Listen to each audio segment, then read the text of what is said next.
Okay, Rachel, you can share your screen and I will go to the background. Okay.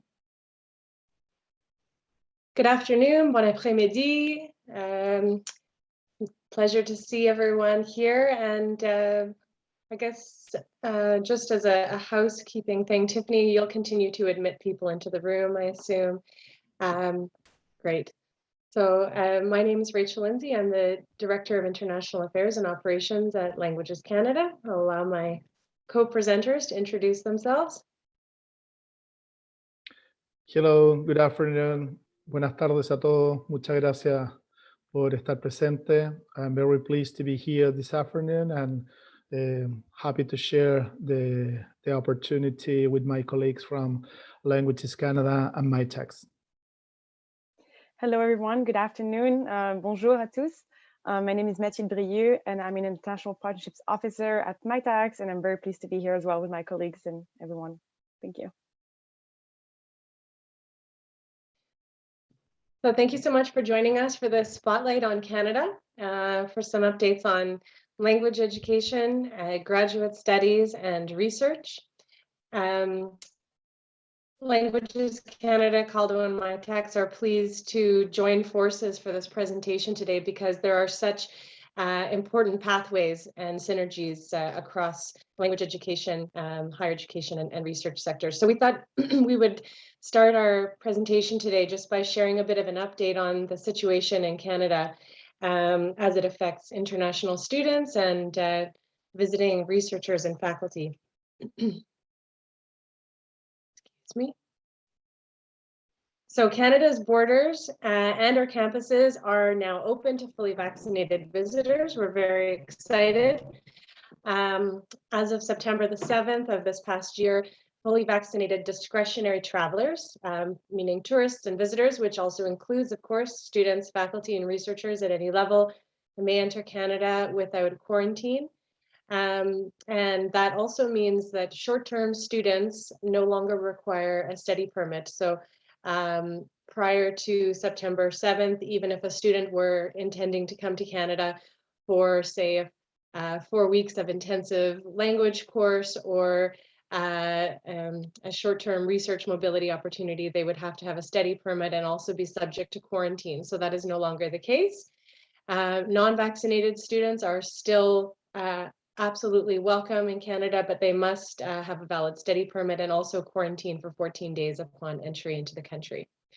So this is the definition of fully vaccinated by the Government of Canada standards, and the presentation, which might be shared afterwards, includes a link to the Public Health Agency of Canada page so that you can see, read this in further detail.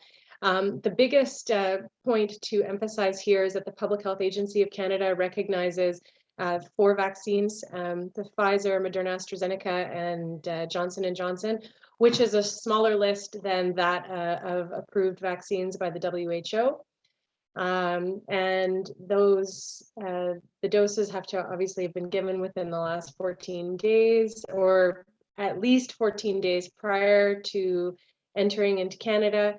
It's required that the traveler has proof of vaccination, and that has to be a certified translation into English or French.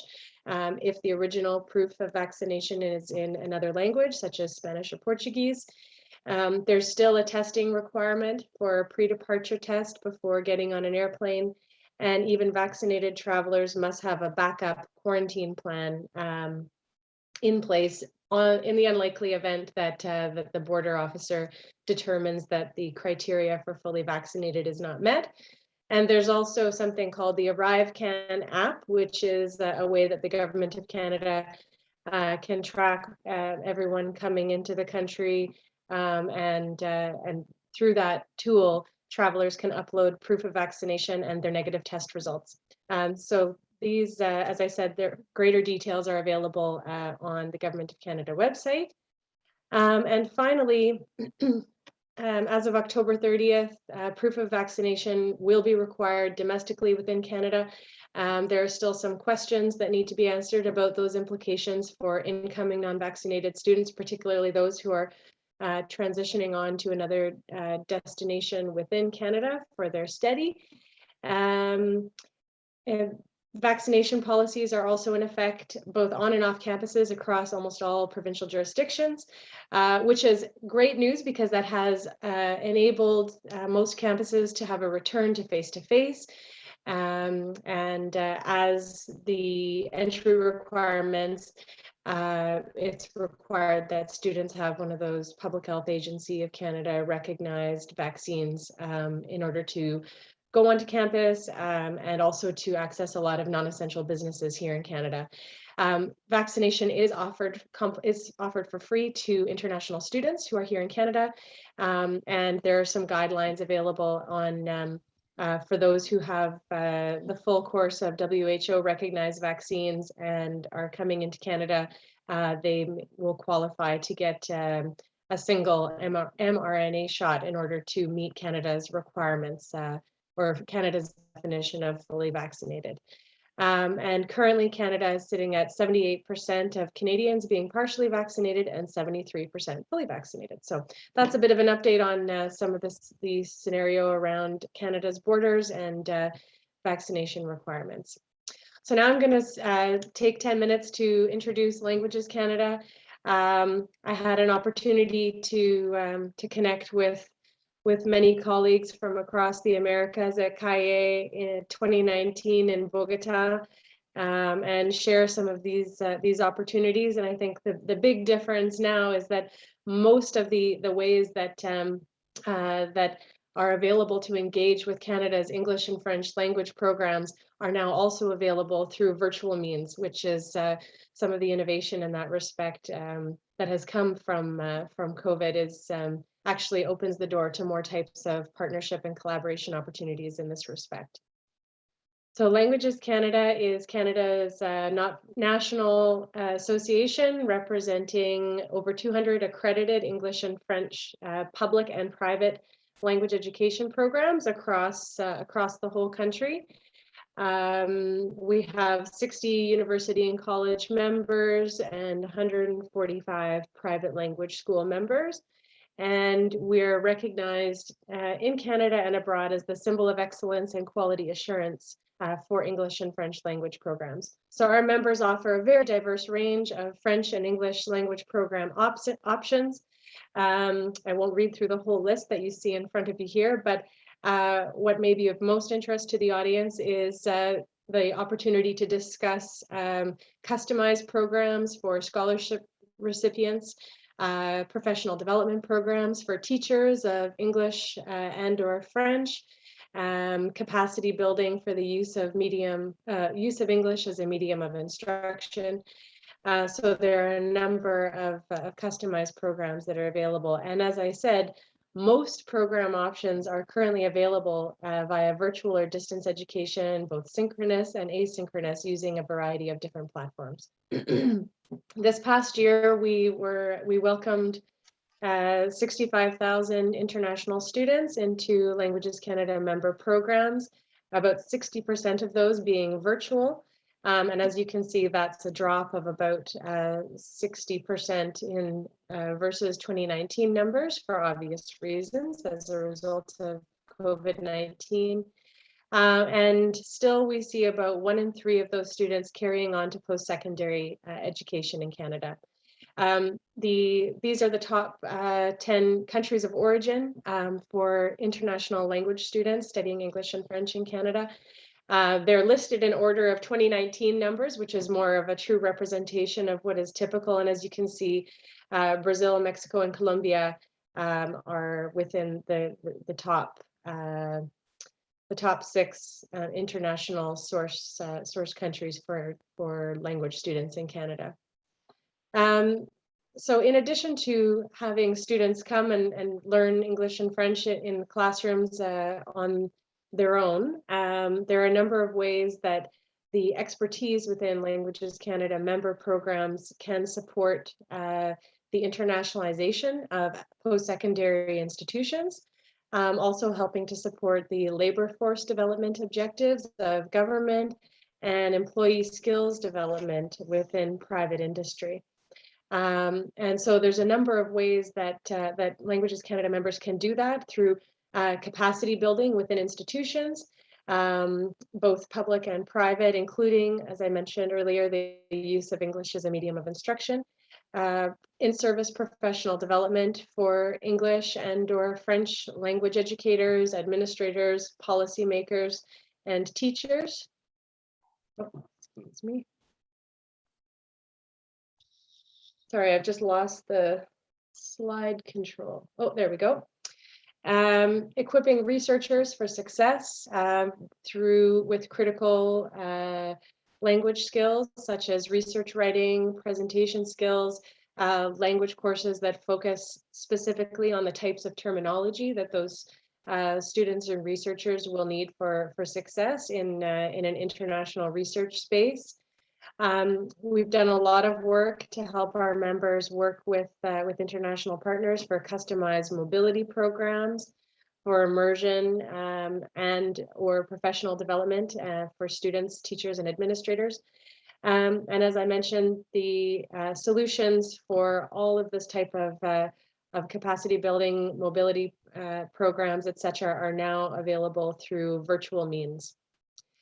So in the interest of time, I'm just going to show a few of the existing partnerships that we have in place with the former Idiomas Sem Fronteiras program in Brazil, Abruam, Paraná Fala Inglés and Francés.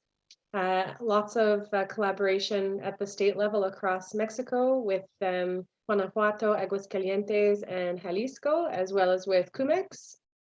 And more recently, collaboration with ASCUN and supporting dissemination of information for opportunities for our members to engage with Colfuturo. So I'm going to leave my remarks there. Just wanted to welcome anyone who's attending our presentation to please reach out to me at the email provided to see how Languages Canada might help to connect you with appropriate partners in Canada to meet your English and French language education needs. Merci beaucoup.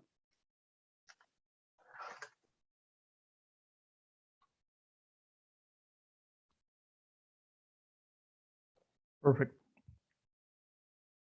Okay, so welcome everyone. Thank you so much, Rachel, for your introduction. I think that is a very useful information in terms of what's going on here in Canada and what is the current situation, especially regarding international students. So right now I'm going to talk a little bit about CALDO universities, CALDO members. And as probably some of you have understood, CALDO is a consortium of, actually right now I realize, Rachel, are you gonna, please, thank you so much. So CALDO is a consortium of top Canadian research universities.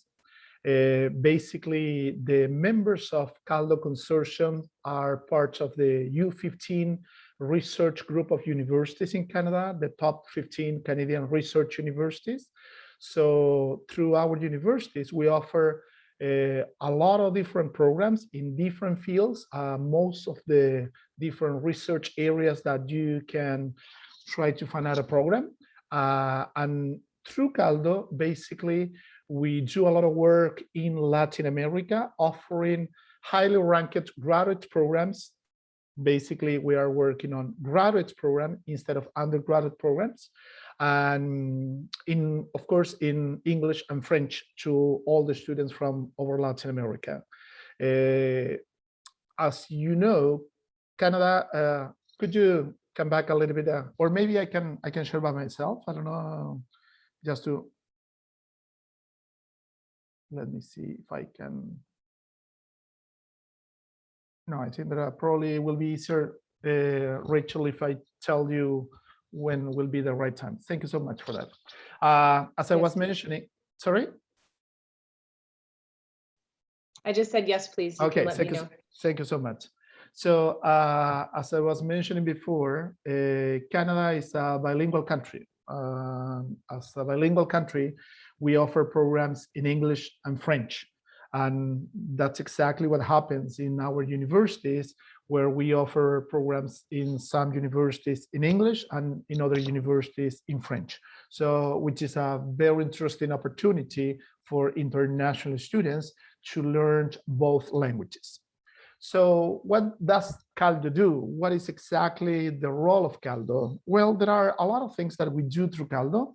As Rachel was mentioning before, we have been in Latin America, in the last Calle, and many other different events where we have been able, along with our universities, to meet a lot of people from different institutions, from different government institutions in Latin America. But basically, in all those conversations that we have been opening in the last couple of years, CALDO has been working on 3 more important activities. One, we build partnerships with government agencies and funding partners in Latin America. So basically, right now we have 9 different agreements with 9 different government agencies in 9 different countries in Latin America, and basically to support graduate students interested in coming to study master's and PhD, research kind of master's and PhD programs to our universities here in Canada.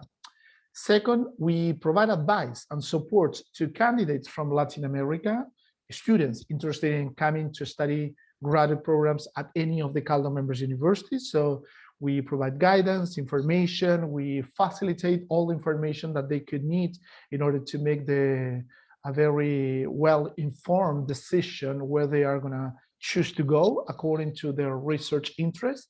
And at the same time, we support and fosters different kind of partnerships between CALDO members universities and Latin American research universities. Indeed, in the last month, we just did a very interesting event. We were running an event along with the Embassy of Canada in Santiago to connect researchers from our universities here in Canada with researchers from universities in Chile in 4 different topics of common interest. That is something that we have been doing in the last couple of years in other countries in Latin America, such as Mexico. And of course, we are planning as well to increase this kind of events. Unfortunately, right now, all those events are just online, as you know, exactly the way that we are working right now. But the idea will be in the future exactly to expand to different events that we could do on the ground. What are the CALDO members universities? Basically, here are the 8 members that we have right now: University of Alberta, Dalhousie University, Université Laval, Francophone University, McMaster University, University of Saskatchewan, University of Toronto, University of Waterloo, and Western Universities. Please. Rachel, if you can change, please. The universities, thank you. Universities are well spread in the country, in different provinces. As you can see here, we have a map of Canada and the province of Alberta, where is the University of Alberta, the province of Saskatchewan in the middle of the country, University of Saskatchewan, in the province of Ontario, University of Waterloo, Western University, McMaster, Toronto are part of the CALDO members universities that are located in this province. In the province of Nova Scotia, Dalhousie University in the city of Halifax, and in Quebec, in the city of Quebec, which is the capital of the province of Quebec, the Université Laval as well. Okay. Next, please. So according to the region, the province, the geographical conditions where the universities are located, and according to the different research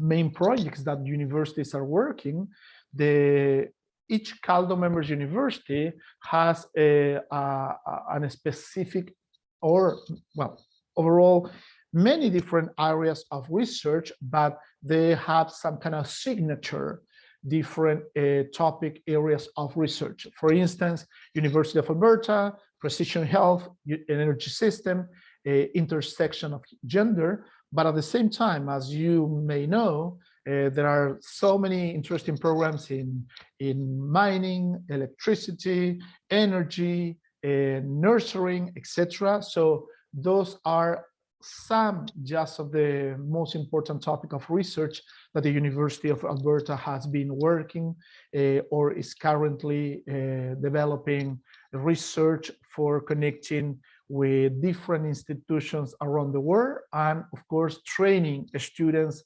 from different parts of the world as well. Dalhousie University, another of CALDO member universities in the province of in the city of Halifax in the province of Nova Scotia. It is a, come back please a little bit.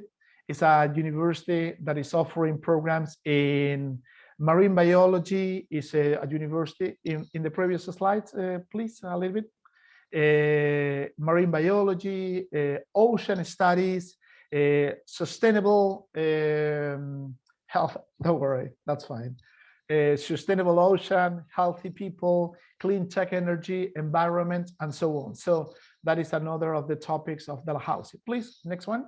McMaster University, environmental energy, sustainable societies, advanced material manufacturing, health, understanding and responding to infectious diseases. So those are part of the, again, some of the programs, because all CALDO members universities are comprehensive universities covering most of the topics in research that could be of your interest. And at the same time, Université Laval, Francophone University, they are working on health research, northern research, humans in their environment, and many other topics as well. Laval is it's a university in a very beautiful city in the province of Quebec. So that is part of the difference of Canada, where we have a mix of culture between the universities that could offer programs in English, and in this case, Université Laval offering their programs in French. Next one. University of Saskatchewan in the middle of the country, where a lot of research is done in topics such as water security, food security, a lot of veterinary programs, and a lot of research regarding animals and food are implemented through the labs at the University of Saskatchewan. Infectious disease and vaccine development. Indeed, the University of Saskatchewan has been working very hard along with different other universities in Canada at the Vidovac lab at the University of Saskatchewan, looking for solution vaccines for COVID-19 as well. University of Toronto, the largest university in Canada, is a university located in the city of Toronto, and among many topics that they covered through their research labs, they have some signature areas such as rehabilitation science and biomedical energy, genetics, artificial intelligence, and machine learning. Next one. And the last two, but not the least, universities in Canada that belong to the CALDO consortium, University of Waterloo, a university pretty close to the city of Toronto as well, where they are working very hard in topics such as water and environmental sustainability, computer science, one of the top computer science universities in the world. Indeed, just as many other CALDO universities, Waterloo just a couple of years ago, 2 years ago, had won a very important Nobel Prize in physics. So that is something very important to highlight. It was exactly the same thing that happened last year with the University of Alberta. So there are so many universities at the CALDO consortium that belong to the U15, that they have top research professors and labs in different topics. And well, University of Waterloo, computer science, engineering, and technology are among the very important topics that highlight a lot of research in several areas in Canada. And the last one, but not the least, as I was saying, is Western University, a university in the city of London, within the province of Ontario as well. And this is a university where they have some research signature areas in psychology and social sciences, materials and biomaterial, civil and environmental engineering. So those are just some of the examples of topics that our universities have been covering through the years. And of course, sometimes some topics could change a little bit, but right now, those are the key topics where our university have been connecting and developing research. And the reason why I have been sharing this information is because those could be different topics of interest for every one of you interested in connecting with our universities for different kind of programs, for different opportunities of research and collaboration. Regarding what's going on right now, and just arriving to the end of my presentation, what's going on in terms of the universities and how CALDO members universities have been offering their delivering their courses the universities after this situation with COVID. Most of the universities, as Rachel was mentioning before, they have been changing and learning a lot how to implement a combination of different hybrid methods for offering in-person, online courses, and in some cases mixing both opportunities or channels to connect and offering the opportunity to not only Canadian students, but also international students to connect through their different programs and courses. As you can see in the next slide, thank you, Rachel. Most of our universities, they have been mixing it up a lot of different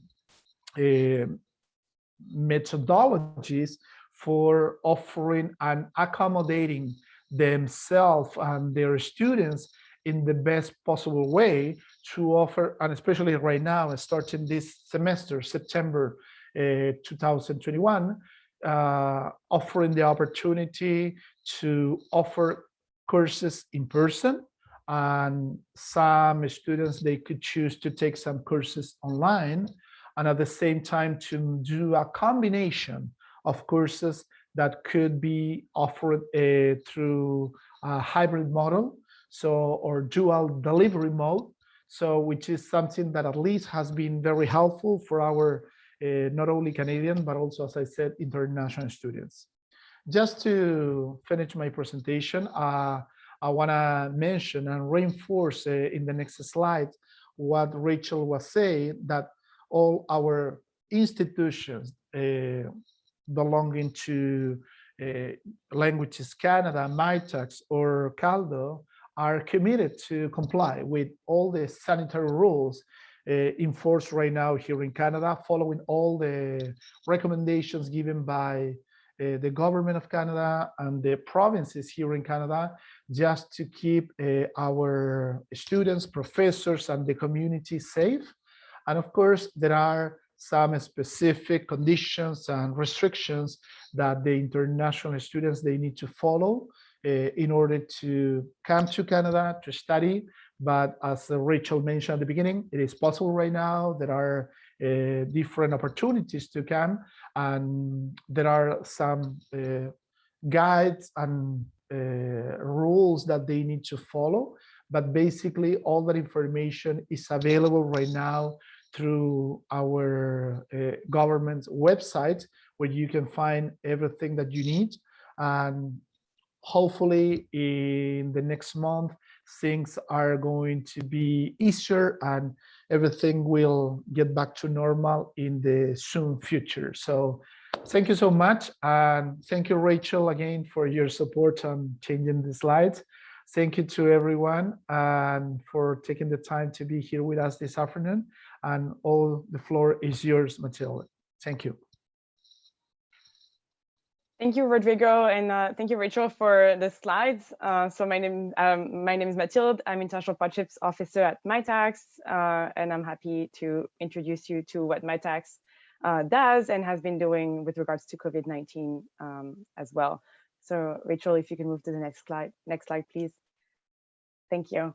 So Mitacs is a not-for-profit organization funded both by the federal and provincial governments. And the mandates of the organization is really to support innovation. And it does so via research internship modules and research mobility. So there are two goals to this, is really to drive innovation and research and to help train and develop the future generation of researchers. Next slide, please, Rachel. So a couple of stats. So Mitacs has been active for 20 years, and in the meantime has been building partnerships with over 17 Canadian academic institutions, so a lot of our domestic partners, but as well as 40 international partners in 20 countries and region. Next slide, please. Oh, thank you.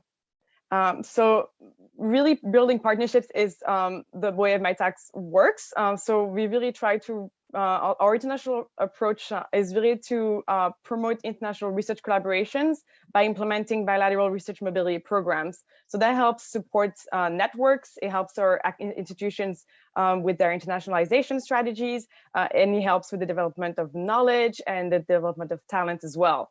So those are different objectives that we're working on. And we do so through several programs. Thank you, Rachel. And I guess our first program is the Accelerate program. So this program really supports academia and industry collaborations in any discipline. And it's usually co-funded by Mitacs and an industry partner. And there's an international component to that program, an international strand, should I say, that supports bilateral mobility with partner countries and an industry partner as well, and that's a tripartite way of co-funding. And that program is open to any discipline, and really it's to support industrial academic collaborations domestically and internationally. So next slide, please.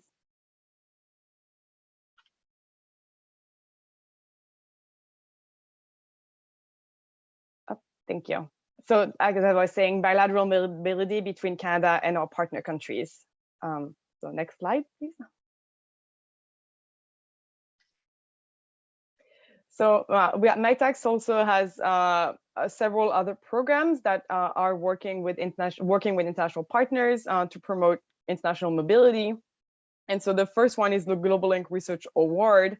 So that program supports 10 to 24 weeks research projects between Canada and partner countries. It's open all year round to senior undergraduates all the way to postdoctoral fellows. And really the idea is to promote academic research collaborations.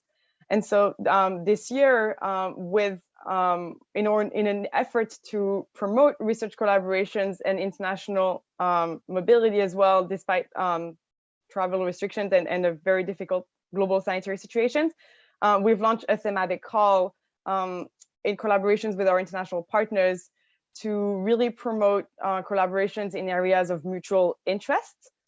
And I'll talk a little more about this initiative later on.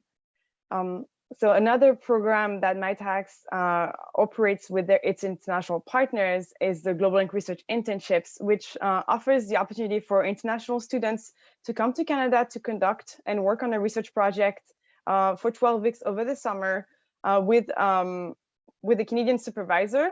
And so that helps, that offers to the international students an opportunity to conduct research, to get acquainted with the Canadian research ecosystem as well, get their first research experience as well in the event that they are senior undergraduates usually, and also provides them with some training, professional development, mentorship as well. So it's a pretty holistic program that we offer to international students coming to Canada. And then the alumni from that program, if they decide to return and conduct graduate studies in Canada, they are eligible to participate in the Global Link Graduate Fellowship Program, which is the GGF, which is the third program on that slide. So those are our three programs under the Global Link umbrella. Next slide, please, Rachel.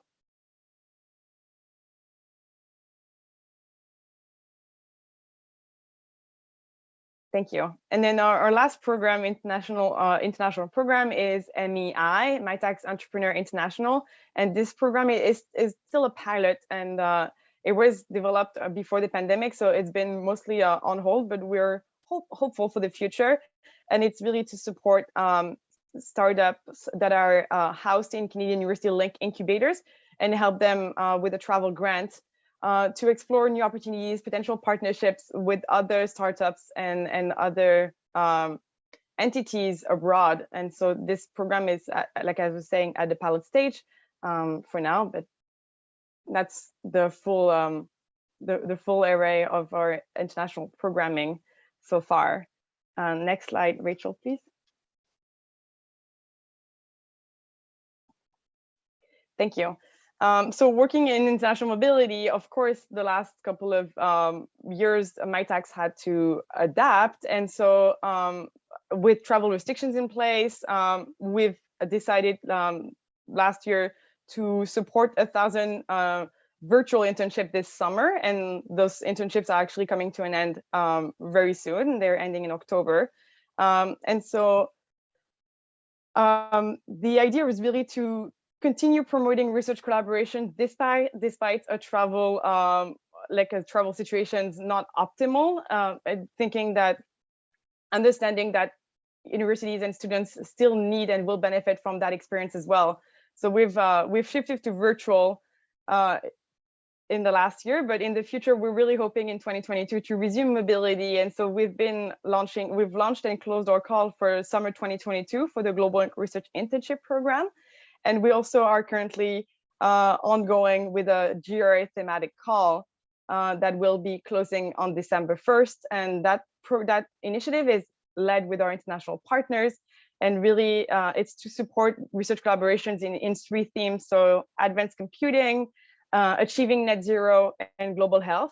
So those areas were deemed of mutual interest between Canada and our international partners. And with participating international institutions, we've agreed that travel will take place in 2022. And in the event that the sanitary situation doesn't improve, students and researchers have to up to a year following the reception of the award to travel as well. So we're hopeful, but we're still looking to accommodate and react to the global sanitary situation, depending on how it evolves in 2022. But as I was mentioning, we're hoping for a return to normalcy, as Rodrigo mentioned as well. Next slide, please.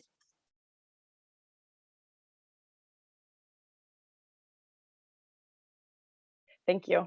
So these programs are supported and facilitated with the help of our international partners. And so Mitacs has developed a couple has been engaged and involved with a couple of partners in the Americas, notably the Aracuria Foundation. We've been working with, we're in negotiation, with Mincencias in Colombia. There's a couple of partners in Mexico, and in the efforts to save some time, I won't list them all, but we're really pleased to be working with numerous partners and to develop those programs and support mobility from and to those partner countries as well. In addition to these organizations on the slides, Mitacs is really pleased to be working with the organizations of the American states as well and the Inter-American Institutes for Global Change Research. So as we're working and develop those partnerships, we're looking to further and deepen them as well to support mobility between Canada and the Americas. Next slide, please. So if you have any inquiries or any questions, please feel free to reach out to me on my email or on the CAIE platform as well. And I think right now we can open the floor to questions and discussions, if that's okay with my colleagues. Absolutely. Thank you, everyone. Thank you. So please, we'd welcome some questions for either Languages Canada, CALDO, or Mitacs. Also happy to answer any questions that you may have with regard to the current situation in Canada and possibilities for mobility.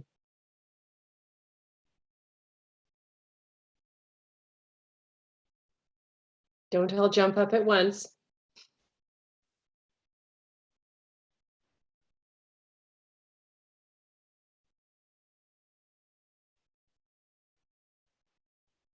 Okay, well, hearing no questions, what do you think, Rodrigo, Mathilde? I think that probably nobody understood exactly what we were just saying, or or we were, I don't know, mixing them up. No, but no, actually, I think that is a very clear information regarding what Matilde was saying. I hope that everything will be, and also, as I said before, Rachel, all the information that you were giving at the beginning was very clear. So hopefully things are going to get back to normal. At least we are moving ahead step by step. The universities are coming back, the institutions, so to campus here in Canada, which is something very good and an important news for every one of us and for the students especially as well. But hopefully things are going to ease very soon in every sense, and we will be able to connect with our international partners. We'll connect with international researchers, connect with international students, because that is exactly what we are looking for.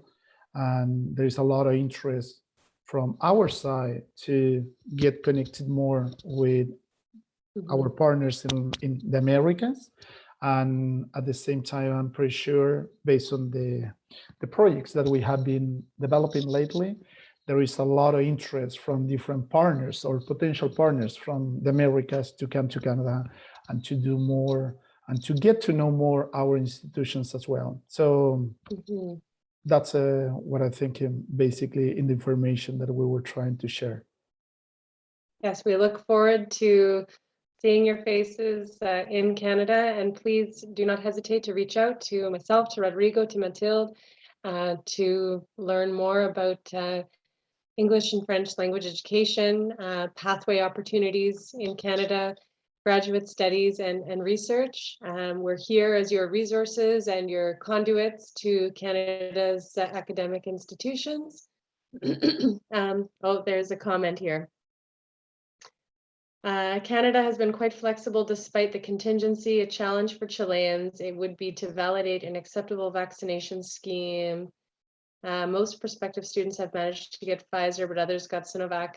So indeed, if a student comes with the 2 shots of Sinovac, they would have to quarantine upon entry, but then they're eligible to get the free mRNA booster, and then they would be considered fully vaccinated by Canada's standards. So your students are welcome, your faculty and researchers are welcome, and we look forward to opportunities to connect with all of you in person at the next CAE, because we know these presentations are always so much better when you can have a glass of wine at the end of them. Absolutely. Okay. I don't know, Mathilde, if you want to add something else. Well, you both did a really good summary, so it's hard to come after both of you. But as you both were saying, Canada is welcoming you and looking forward to seeing your faces in person, whether in Canada or the next CAE. So thank you all for your time, and please do not hesitate to reach out to us if you have any questions or if anything comes up later on after the facts. We're available to answer your inquiries. Yeah, absolutely. Thank you so much to everyone. Thank you for taking the time. I think that someone raised a hand here, Rachel. Actually, Cesar Valbuena. Yeah. Hi guys, buenas tardes. I actually just wanted to make a comment about the question about, or comment about not having the required vaccination and having Sinovac, because even if the students don't have the vaccination that we want in Canada, they can still travel to Canada. Yes. Right. So our colleges in Canada, like mine in Georgian, we do allow them to come. They do have to have the quarantine plan in place. So right, they would just need to quarantine and then take the vaccinations when they're in Canada. And so yes, they can still travel to Canada, right? They just need to have, if they're willing to have the new vaccinations here in Canada, we're willing to do that for them as well. So everybody's welcome. We just need to have the in place vaccination, quarantine in place. That's all. Yeah. But I didn't see anybody from college this year, so I guess I'm it for our friends from CICAN who are not here. Thanks, Thank you so Cesar. much. Thank you so Thank much, you, guys. Cesar, because I think there is a very good clarification to say that, because it's exactly, there are certain conditions according to the different vaccines. But yeah, that's a very good comment and addition. Thank you so much for that. Gracias. Buenas noches. Gracias. I think this a question for probably you, Mathilde. How often do you open these calls? And probably meaning the, sorry, go ahead. Thank you. So the GRI call is open in the summer, so every year, and we've been running this program for 10 years. And the GRI thematic call is actually the second time we are opening. It's the second iteration of this call, and it's open. For now, we're doing it once a year, from September 1st till December 1st. But we are always inquiring with our domestic and international partner and students as well to respond to the demand. But for now, it is once per year per program. There's more information on the website, but if you would like to connect, I can also provide more detailed information about this calls. Thank you. Thanks for your interest. Okay. Well, gracias a todos. Merci beaucoup a tous. Thanks, everybody. And enjoy the rest of the conference. Thank you so much. Thank you, everyone. Bye. Bye. Thank you, Mathilde. Thank you, Rachel. Thank you both as well.